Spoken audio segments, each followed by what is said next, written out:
Hello বন্ধুরা, আজকে আমরা বিশ্বকর্মা পূজা করব, তাই সব কিছু রেডি করছি। পূজাটা আর কোনোদিন করিনি, এবার আমার বাচ্চারা বলেছে যে এবার পূজা করবে আমার বাড়িতে, যেহেতু আমাদের গাড়ি আছে। তাই ছোটোভাবে আমরা বিশ্বকর্মা পূজাটা রেডি করছি। এই হলো আমাদের বিশ্বকর্মা বাবা, খুব ছোট এনেছি। আচ্ছা, যাই হোক, ঠাকুর ছোট আর বড় দিয়ে কি হয়, পূজা তো পূজাই। এখানে আমার মেয়ে দেখুন কি সুন্দর করে আলপনা করছে। এদিকে পূজার সরঞ্জাম আমরা সব রেডি করেছি। আর বিশেষ করে আমি তো বেশি কিছু করতে পারিনি, আমি অসুস্থ আজকে অনেক দিন ধরেই, তো ওরাই সব মিলে করছে। এদিকে ঠাকুর কর্তা পূজা রেডি করে আরম্ভ করে দিয়েছেন পূজা। সবাই মিলে রেডি করেছে। আমার ননদ এসেছে, ননদ, আমার ছেলে মেয়ে, আমার স্বামী, ওরাই সব রেডি করেছে। আমি জাস্ট একটু বলে বলে দিলাম যে এটা করো ওইটা করো, এতটুকুর মধ্যেই আমাদের ছোটোখাটো বিশ্বকর্মা পূজা রেডি হয়েছে। ঠাকুরের পূজা অর্চনা করছেন। তাছাড়া এমনিতেও আমার বাড়িতে যত পুজোই হোক না কেন, মানে আমার বাড়ির বাচ্চারা সবার আগে আগ্রহী পূজা করার জন্য। আমাদের বাড়িতে আরও পুজো হয়, লোকনাথ বাবার পুজোও হয়।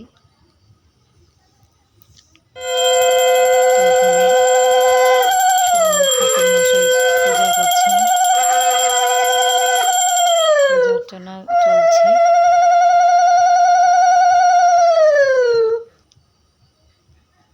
সব সময়ই বলে ওরা, যে কোনো পূজা আসলেই ওরা বলে যে চলো মা বাড়িতে পূজা করি। সব সময় তো বাড়িতে করা সম্ভব না, তবু যাই হোক ওদের ইচ্ছা পূরণ করছি যতটুকুই পারি। এখানে আমার ননদের জামাই এসেছেন, দেখুন ঠাকুর মহাশয় ওংটা কি সুন্দর করে বালুর মধ্যে লিখেছেন। আমার তো বেশ পছন্দ হয়েছে এই লেখাটা। এখানে যজ্ঞ করবেন, তাই উনি সব রেডি করছেন। কিন্তু যজ্ঞ করার সময় যে ওংটা লিখতে হয়, এবারেই আমি প্রথম দেখলাম। এত সামনে থেকে কোনো দিন দেখিনি এইভাবে যে যজ্ঞের জন্য ওং লিখতে হয়। এখানে ওরা সব 28টা নিখুঁত বেলপাতা নিচ্ছেন যজ্ঞের জন্য। এই যে আমার বাবা, সাধু বাবা, এইদিকে ব্রাহ্মণ যজ্ঞের জন্য সব রেডি করেছেন। তো এখানে আমাদের যজ্ঞ শুরু হয়ে গেল। বাড়িতে পূজা করার মজাটাই আলাদা।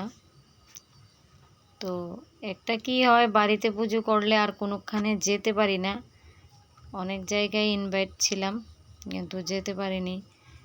না যেতে পারলেও আমাদের কোনো অসুবিধা নেই, কারণ বাড়িতে একটা ছোট পূজা করেছি বিশ্বকর্মা বাবার, ওটাই আমাদের খুব আনন্দ লাগছে। অনেক সময় বাচ্চাদের কথা আমাদের ধরতে হয়, কারণ ওরা যদি এত আগ্রহ দেখায় পুজোর জন্য, তো আমরা কেন পিছিয়ে থাকবো। বড় করে যদিও না করতে পারি, কি আছে, ছোট করেই হোক না, তবু তো বাড়িতে একটা পূজা অর্চনা হলো।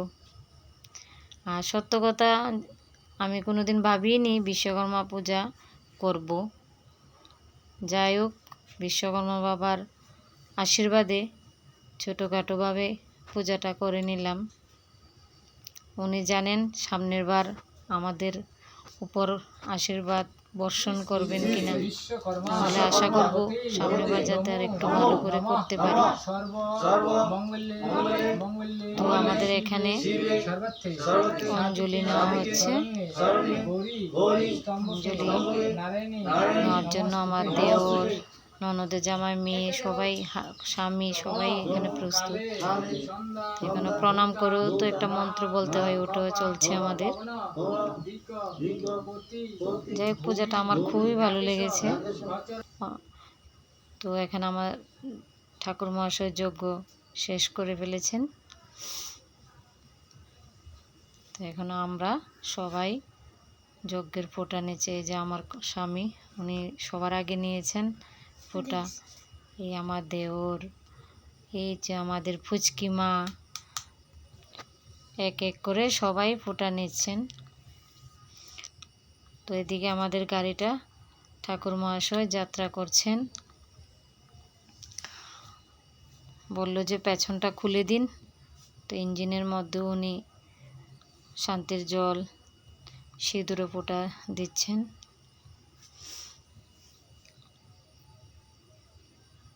এদিকে বাইকটাকেও উনি একটু ফুল তুলসী ফোঁটা দিয়ে দিচ্ছেন। তো এদিকে ননদের জামাই গাড়িটা ওইখানে করছেন। আর কি, এই ছোটোখাটোভাবে বিশ্বকর্মা পূজাটা করে মনে খুব শান্তি পেলাম। আশা রাখবো সামনের বার যাতে বিশ্বকর্মা আশীর্বাদ করলে আমরা একটু ভালো করে দিতে পারি। টাটা।